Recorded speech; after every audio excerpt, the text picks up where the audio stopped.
प्रिय साथियों, आप सभी को मेरा नमस्कार। मैं जितेंद्र साहू स्वागत करता हूं आप लोगों का आपकी अपनी क्लास स्मार्ट पीएससी एकेडमी पर। साथियों, हम पढ़ रहे हैं पंचायतें। पंचायतों में हमने धारा 8 से लेकर 40 तक को पढ़ना स्टार्ट किया था, जिसमें हम पढ़ते-पढ़ते कहाँ पर आ गए थे? पंचायतों के सम्मेलन में। तो चलिए प्रिय साथियों, आज की क्लास हम शुरुआत करते हैं पंचायतों के सम्मेलन के साथ, है ना?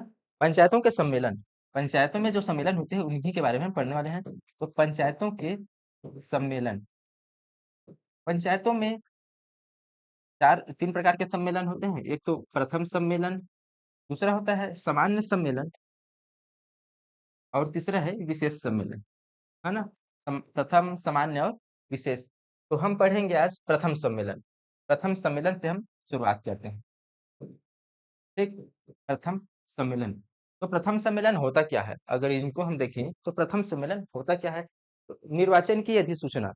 देखिए, जैसे कि पंच चुने गए, सरपंच चुने गए, इनके परिणाम को जो सूचना के रूप में जारी करने वाला अधिकारी होता है ना? तो इनके परिणाम को जो सूचना के रूप में जारी करता है, इसी को निर्वाचन की अधिसूचना कहते हैं। तो प्रथम सम्मेलन कब बुलाई जाती है? तो निर्वाचन की अधिसूचना जारी होने के, है ना? लिखें अगर इनके शब्दों में, तो की अधिसूचना निर्वाचन की अधिसूचना जारी होने के जारी होने के 30 दिन के भीतर, निर्वाचन की अधिसूचना जारी होने के 30 दिन के भीतर आयोजित की जाने वाली बैठक, वही जो बैठक होता है वही प्रथम सम्मेलन होता है। आयोजित की जाने वाली बैठक ही निर्वाचन की, मतलब प्रथम सम्मेलन कहलाता है। तो निर्वाचन की अधिसूचना, है ना? तो इस निर्वाचन की अधिसूचना को जारी कौन करता है? पिछली क्लास में हम देख चुके हैं कि निर्वाचन की अधिसूचना को जारी करने वाला कौन होता है? निर्वाचन की अधिसूचना जारी, यानी इनके परिणामों की घोषणा कौन करता है? तो हम ग्राम पंचायत में देखते हैं तो एसडीओ, एसडीओआर, है ना? जनपद पंचायत में निर्वाचन की अधिसूचना जारी करता है अतिरिक्त हाँ, अतिरिक्त कलेक्टर या कलेक्टर। इसी तरह से जिला पंचायत में निर्वाचन की अधिसूचना जारी कौन करता है? इसको हम देखें तो करता है कलेक्टर, है ना? ठीक, निर्वाचन की अधिसूचना ग्राम पंचायत में एसडीओ जारी करता है, जनपद पंचायत में अतिरिक्त कलेक्टर और जिला पंचायत में कलेक्टर जारी जारी करता है। ठीक। अब ये जो प्रथम सम्मेलन है, इसको हम पढ़ रहे हैं, तो इस प्रथम सम्मेलन को बुलाता कौन है? इसको अगर देखें तो इस प्रथम सम्मेलन को बुलाने वाला व्यक्ति होता है सचिव, ग्राम पंचायत में सचिव और जनपद और जिला पंचायत में सीईओ, चीफ एग्जीक्यूटिव ऑफिसर, है ना? ठीक। तो इसको अगर हम देखें कि इनको बुलाता कौन है, बुलाता कौन है? तो ग्राम पंचायत में प्रथम सम्मेलन को बुलाने वाला व्यक्ति होता है सचिव, ग्राम पंचायत सचिव, है ना? और जनपद और जिला पंचायत में बुलाने वाला व्यक्ति होता है आपका सीईओ। ये जो है निर्वाचन की अधिसूचना को, मतलब प्रथम सम्मेलन जो है ये बुलाता है।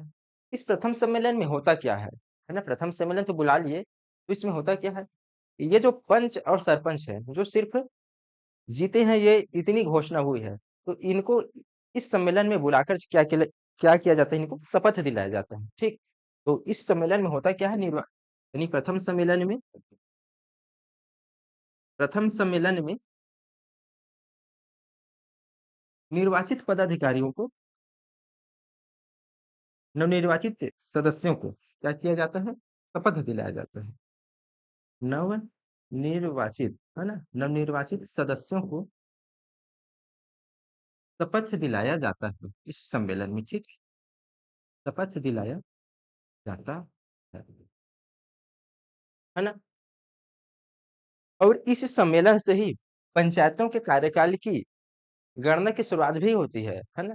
पंचायतों के कार्यकाल की गणना इसी से होती है। यानी पंचायतों के अगर पदाधिकारियों की, यानी पंच सरपंच है, इनके कार्यकाल की गणना भी कहाँ से गणने की शुरू होती है? इसी तारीख से ही होती है। ठीक, यानी 5 साल के लिए। तो इस सम्मेलन से क्या होता है? पंचायतों के कार्यकाल की गणना, पंचायतों के पंचायतों के कार्यकाल की गणना की शुरुआत, कहाँ से होती है? इसी तारीख से होती है, इसी तारीख से होती है ना? इसी तारीख से, और इसी तारीख से इनकी कार्यकाल कितने साल का होता है? 5 साल का। ठीक? तो इतनी बातें जो हैं वो प्रथम सम्मेलन से हमें याद रखनी है। अब प्रथम सम्मेलन इसके बाद होता है अध्यक्ष और अध्यक्ष, उपाध्यक्ष और उप सरपंच का चयन, है ना? प्रथम सम्मेलन के बाद, यानी हम पिछली क्लास में पढ़ चुके हैं कि सरपंच हैं, अध्यक्ष और उपाध्यक्ष हैं। इनको चुनते कौन है? सदस्य और पंच चुनते हैं, है ना? सदस्य और पंच चुनते हैं इनको। तो जब तक ये मतलब ये वोटिंग कब करेंगे? जब तक ये शपथ नहीं लेते अपने पद की, तब तक ये वोटिंग नहीं कर सकते। इसलिए वो इनको प्रथम सम्मेलन में क्या किया जाता है? इनको शपथ दिला दिया जाता है, और उसके बाद फिर यानी प्रथम सम्मेलन के बाद ये क्या करते हैं हम? उप सरपंच, अध्यक्ष और उपाध्यक्ष को चुनते हैं। तो देखिए, अध्यक्ष मतलब उपाध्यक्ष, उपाध्यक्ष और अध्यक्ष है ना? अध्यक्ष, उपाध्यक्ष और उप सरपंच का चयन, अध्यक्ष, उपाध्यक्ष और उप सरपंच का चयन कब होता है? तो प्रथम सम्मेलन के बाद, है ना? प्रथम सम्मेलन के बाद इनके चयन होता है, और इस चयन के लिए क्या किया जाता है? बैठक बुलाया जाता है, बैठक बुलाया जाता है। तो बैठक कौन बुलाता है? तो विहित प्राधिकारी, है ना? बैठक बुलाने का कौन है? विहित प्राधिकारी।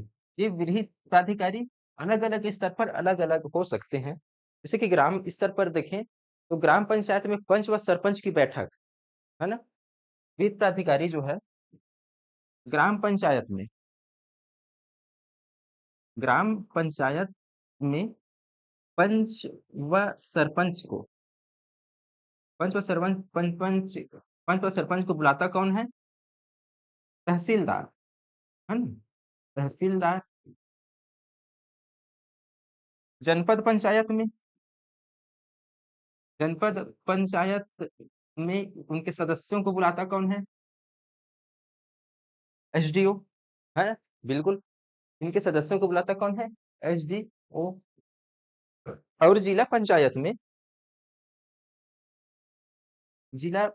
में सदस्यों को बुलाता है कौन? कलेक्टर, है ना? अब ये सदस्य और पंच सरपंच आते हैं, और पंच सरपंच जो ग्राम पंचायत के लिए अपने उप सरपंच का चुनाव करते हैं। सदस्य जो आते हैं जनपद व जिला के, वो अध्यक्ष और उपाध्यक्ष का चुनाव करते हैं, है ना? तो इनके चुनाव की जो परिणाम आती है, इसी को यहाँ पर भी निर्वाचन की अधिसूचना कहा जाता है।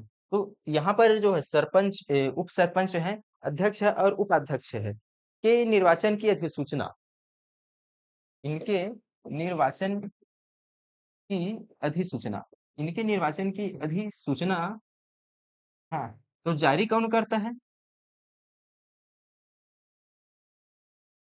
ठीक, इनके निर्वाचन की अधिसूचना को जारी कौन करता है? तो ग्राम पंचायत में निर्वाचन की अधिसूचना जारी करने वाला व्यक्ति होता है एसडीओ। ग्राम पंचायत में निर्वाचन की अधिसूचना जारी करने वाला व्यक्ति होता है एसडीओ।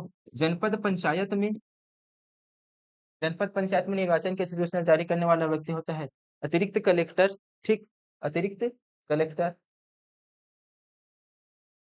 अतिरिक्त कलेक्टर या कलेक्टर, है ना? और जिला पंचायत में निर्वाचन की अधिसूचना जारी करने वाला व्यक्ति होता है कलेक्टर। ठीक, ठीक है साथियों। तो इतनी बातें जो है हमें कहाँ से याद रखनी है? प्रथम सम्मेलन से जानकारी रखनी है। अब इसके बाद आते हैं हम सामान्य सम्मेलन। तो सामान्य सम्मेलन होता क्या है, इसके बारे में अगर हम जाने, तो हर माह में जो बैठकें आयोजित की जाती हैं, है ना? पंचायत के स्तर पर जो हर माह में बैठकें आयोजित हो जाती है, इसी को कहते हैं सामान्य सम्मेलन। इस सामान्य सम्मेलन को बुलाता कौन है? तो सरपंच, और अगर जनपद और जिला में देखें तो अध्यक्ष। ठीक है, इनको अगर हम शब्दों में लिखें तो देखिए, सामान्य सम्मेलन, सामान्य सम्मेलन सामान्य सम्मेलन क्या होता है? हर महीने आयोजित की जाने वाली बैठक। हर माह में आयोजित की जाने वाली बैठक को ही हर माह में आयोजित होने वाली बैठक बैठक को सामान्य सम्मेलन कहते हैं। ठीक, हर माह में जो बैठकें आयोजित होती है इनको सामान्य सम्मेलन कहते हैं। इस सम्मेलन को बुलाता कौन है? बुलाता कौन है? अगर इस सम्मेलन को बुलाता कौन है, इससे हम देखें तो सरपंच, ग्राम पंचायत में सरपंच, और यहाँ फिर कौन बुलाता है? अध्यक्ष। ठीक, सरपंच और अध्यक्ष जो है वो सामान्य सम्मेलन को बुलाते हैं। लेकिन अगर पिछली बैठक हुए, अगर 25 दिन हो गए हैं और सरपंच और अध्यक्ष ने अगली बैठक की तारीख अगर डिक्लेयर नहीं की है, तो बुला सकते हैं आपका सचिव या सीईओ। ठीक, लेकिन अगर पिछली बैठक हुए, अगर पिछली बैठक हुए अगर पिछली बैठक हुए 25 दिन हो गए हैं और सरपंच अध्यक्ष ने अगली बैठक की तारीख, ठीक, अगली बैठक की तारीख तय नहीं की है, तो तारीख की घोषणा या तो तारीख की घोषणा या बैठक बुलाना या बैठक बुला तो तारीख की घोषणा या बैठक को बुला सकती है आपका कौन? सचिव या सीईओ। एक ग्राम पंचायत के सचिव या सीईओ जो है।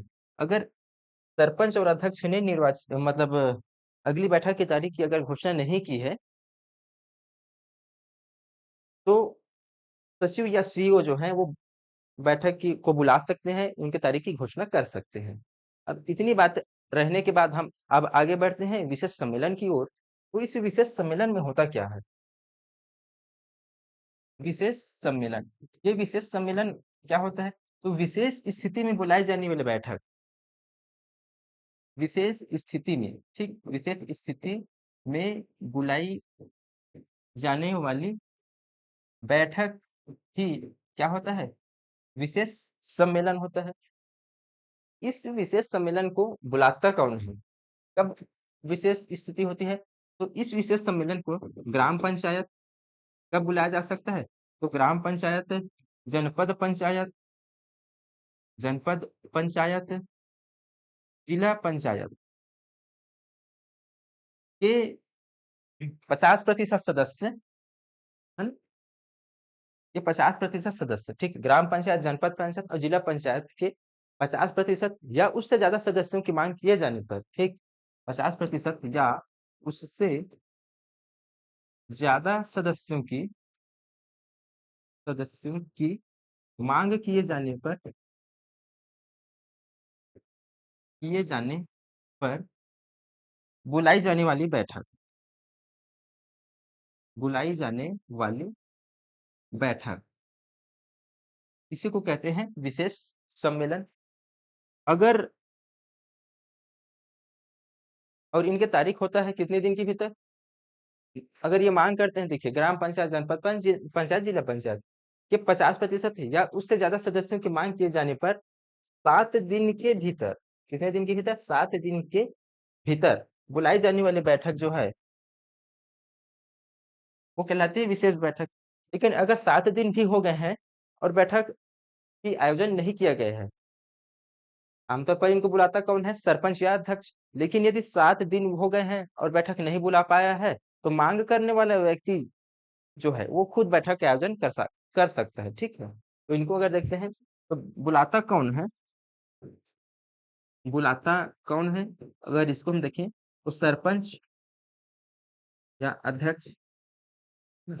लेकिन यदि 7 दिन बीत गए हैं, है ना, कंडीशन ये है कि लेकिन यदि 7 दिन बीत गए हैं दिन बीत गए हैं और बैठक को नहीं बुलाया गया है, और बैठक नहीं बुलाया गया है, तो मांग करने वाला व्यक्ति, ठीक, कौन मांग करने वाला व्यक्ति खुद बुला सकता है, ठीक, खुद बुला सकता है ना। इतनी बातें हमें कहाँ से याद रखनी है? सामान्य सम्मेलन से। तो हम किनको किनको देखे, एक तो पंचायतों के प्रथम सम्मेलन, उसके बाद हमने देखा सामान्य सम्मेलन, और उसके बाद देखे हमने विशेष सम्मेलन, है ना। अब इस सम्मेलन को तो बुलाया जाएगी, लेकिन बुलाए जाने के लिए तो हमें सूचना की भी आवश्यकता होगी, है ना। तो इसलिए सूचना, सम्मेलन की सूचना, सम्मेलन की सूचना जो है वो सामान्य स्थिति में 7 दिन पूर्व देना चाहिए, 7 दिन पूर्व जो है वो देकर सम्मेलन का आयोजन कर सकता है।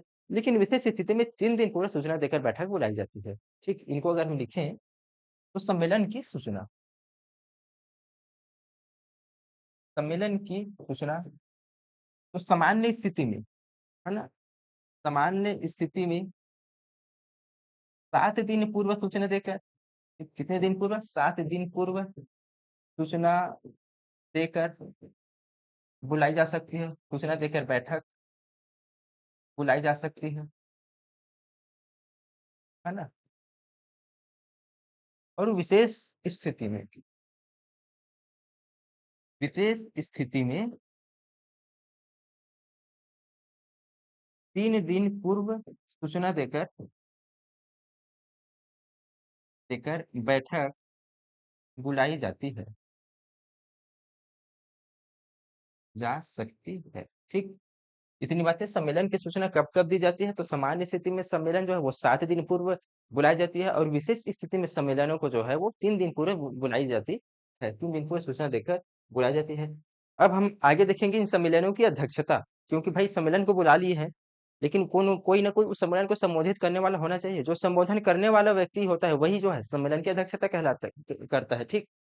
तो सम्मेलन की अध्यक्षता, सम्मेलन की अध्यक्षता, सम्मेलन की अध्यक्षता कौन करता है, कौन करता है, अगर इसको हम देखें तो सरपंच करेगा, है ना। ग्राम पंचायत के स्तर पर देखें सरपंच, और जनपद पंचायत और जिला स्तर पर देखें तो अध्यक्ष।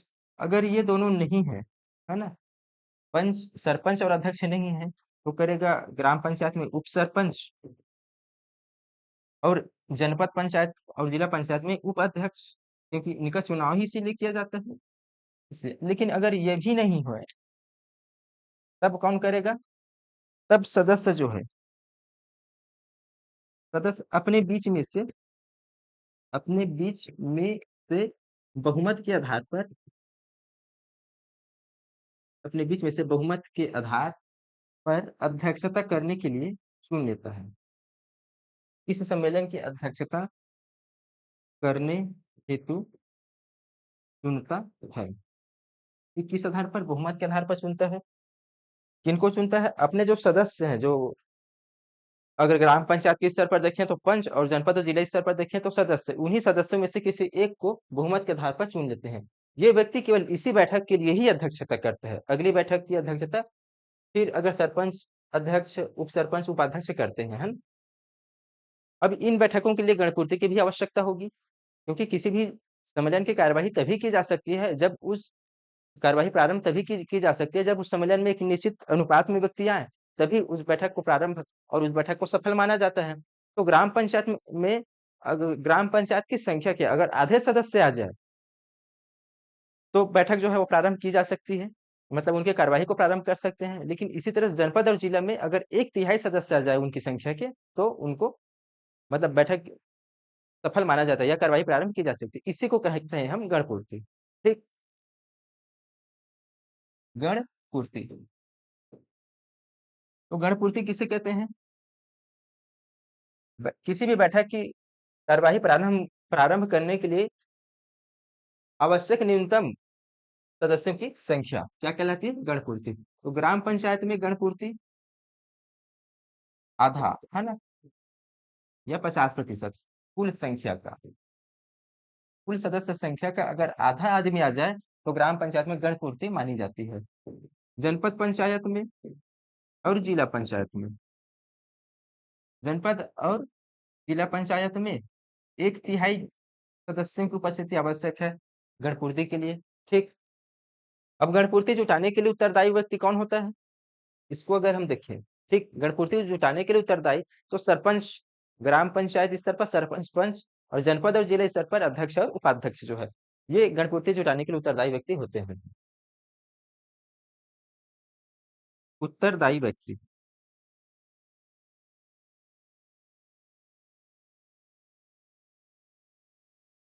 ग्राम पंचायत में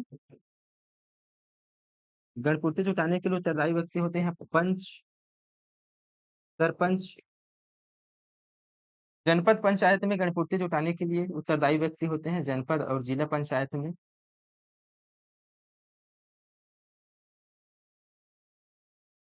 कौन होते हैं, अध्यक्ष और उपाध्यक्ष। ठीक। अध्यक्ष और सदस्य, ये गणपूर्ति जुटाने के लिए उत्तरदायी व्यक्ति होते हैं, है ना। अब गणपूर्ति अगर न जुटाई पाए तो क्या होगा, गणपूर्ति न मिलने के उपरांत कार्यवाही, हेडिंग लिखेंगे, गणपूर्ति न मिलने पर कार्यवाही, गणपूर्ति न मिलने पर कार्यवाही।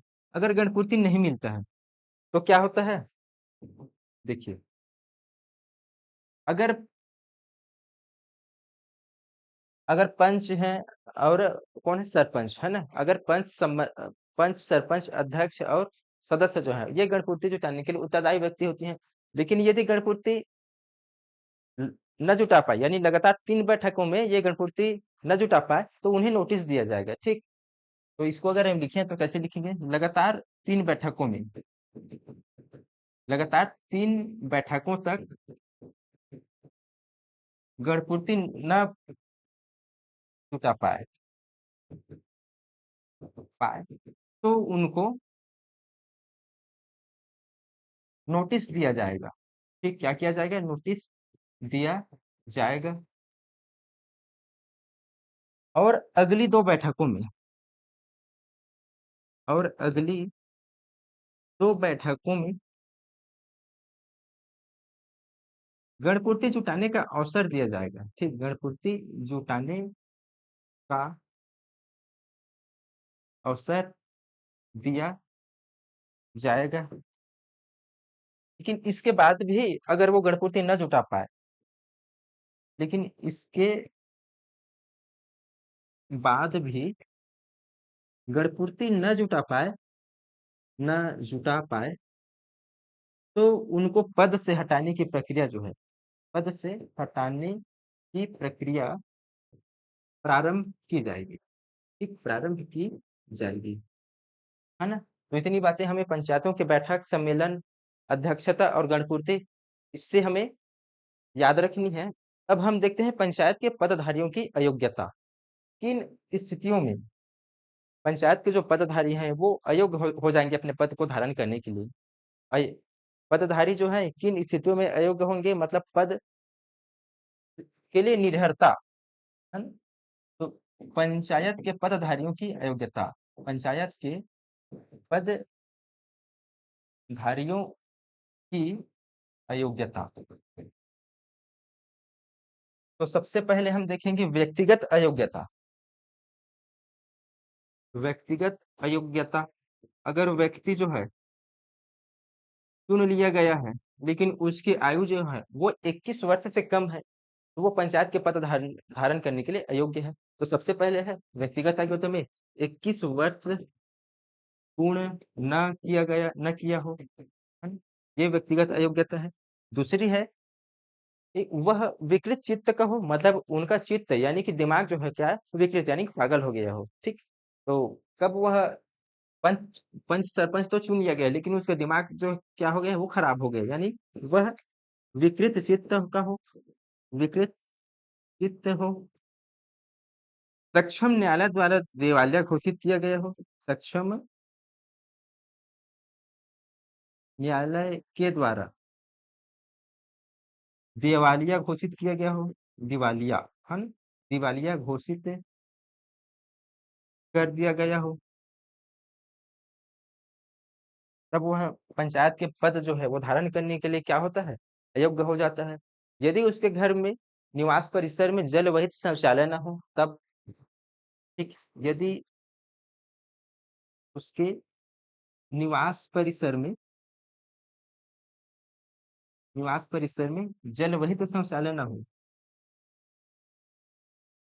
जल वहित शौचालय न हो, तब वो पद धारण करने के लिए क्या हो जाएगा, अयोग्य हो जाएगा।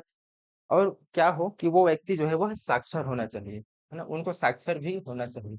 अगर वो साक्षर नहीं है तो भी वो क्या है, अयोग्य है। वह साक्षर होना चाहिए। इतनी बातें हमें व्यक्तिगत अयोग्यता से ध्यान रखनी है पंचायत के पदाधिकारियों के लिए। हम आगे बढ़ते हैं और अब हम देखते हैं कानून से संबंधित अयोग्यता। कानून संबंधित अयोग्यता, उनके लिए कानून से संबंधित अयोग्यता, कानून से संबंधित अयोग्यता में पहला बात है कि सिविल अधिकार संरक्षण अधिनियम 1955 में, ठीक, सिविल अधिकार संरक्षण अधिनियम में एवं नारकोटिक एक्ट में, नारकोटिक एक्ट के तहत अगर वो दोष सिद्ध हो, सिर्फ दोष ही सिद्ध हो जाए तो अगले 5 साल के लिए अयोग्य हो जाता है, ठीक। अगर इनको हम लिखते हैं तो सिविल अधिकार संरक्षण अधिनियम, सिविल अधिकार संरक्षण अधिनियम 1955 एवं एवं नारकोटिक्स एक्ट के तहत, एक्ट के तहत अगर दोष सिद्ध हो जाए, अगर दोष सिद्ध हो जाए तो अगले 5 साल के लिए, ठीक, तो अगले 5 वर्ष के लिए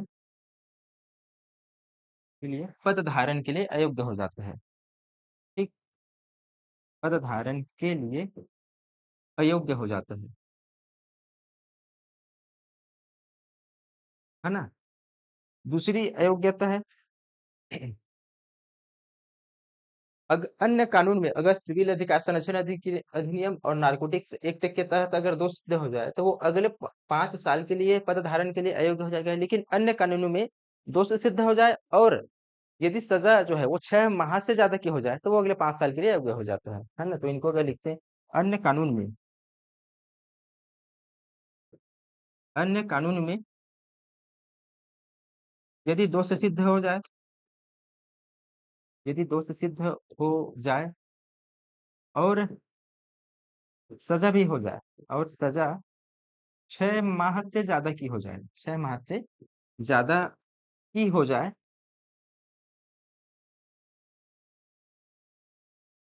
तो क्या होगा, तो भी अगले 5 साल के लिए, ठीक, अगले 5 साल के लिए पद धारण के लिए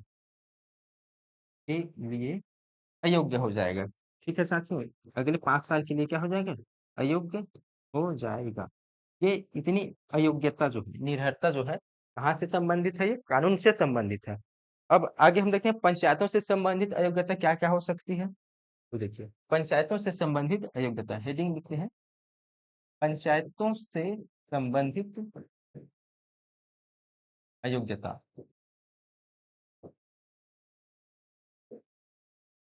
पंचायतों से संबंधित अयोग्यता में अगर हम देखें, यदि कोई व्यक्ति जो है वो केंद्र सरकार, राज्य सरकार या स्थानीय सरकार, ठीक, यदि कोई व्यक्ति केंद्र सरकार, राज्य सरकार, स्थानीय सरकार या पंचायत के अधीन लाभ के पद पर है तो वो अयोग्य हो जाता है ना। अगर इन्हें लिखें केंद्र सरकार, है ना, राज्य सरकार, केंद्र सरकार, राज्य सरकार या स्थानीय सरकार, इसके अधीन अगर वो लाभ के पद पर है, के अधीन लाभ के पद पर है, तो वो क्या हो जाता है, अयोग्य हो जाता है, ठीक, अयोग्य हो जाता है। ठीक, यदि वो पंचायत की ओर से नियुक्त, अगली अयोग्यता है, पंचायत की ओर से नियुक्त विधि व्यवसायी हो तो भी वो अयोग्य हो जाता है। अगर वो पंचायत के विरुद्ध विधि का व्यवसाय भी करे, विधि का व्यवसाय मतलब उनके विरुद्ध मुकदमा लड़े, है ना? यदि कोई व्यक्ति पंचायत की ओर से नियुक्त विधि व्यवसायी हो तो भी वो अयोग्य हो जाता है। अगर पंचायत के विरुद्ध वो मुकदमा लड़े तो भी अयोग्य हो जाता है। अगर वो पंचायत की संपत्ति अगर उनके पास है, उनको वो वापस नहीं करता तो भी वो अयोग्य हो जाता है। ठीक, इसको अगर हम देखें तो क्या है, पंचायत के विरुद्ध विधि व्यवसाय करे, विधि व्यवसाय करे, पंचायत की ओर से नियुक्त, पंचायत की ओर से नियुक्त विधि, ठीक, पंचायत की ओर से नियुक्त क्या हो, विधि व्यवसायी हो, है ना? पंचायत की ओर से नियुक्त विधि व्यवसायी हो और उनके पास पंचायत की संपत्ति जो है उनको वापस न करे। पंचायत की संपत्ति, पंचायत की संपत्ति को वापस ना करे, ना करे, तभी भी वो क्या हो जाता है, अयोग्य हो जाता है। पंचायत की ओर से अगर कोई काम कराया जा रहा है कॉन्ट्रैक्ट में, अगर उनका अंश हो तो भी वो क्या हो जाता है, अयोग्य हो जाता है। यानी पंचायत की ओर से कराया जा रहे संविदा में अगर उसका अंश हो तो वो अयोग्य हो जाता है।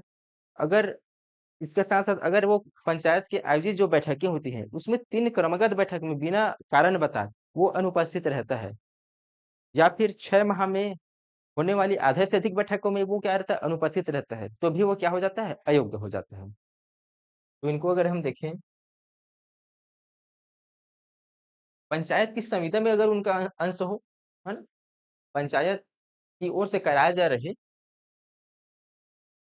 पंचायत की ओर से कराए जा रहे संविदा में उनका अंश हो, तभी भी वो क्या हो जाता है, अयोग्य हो जाता है।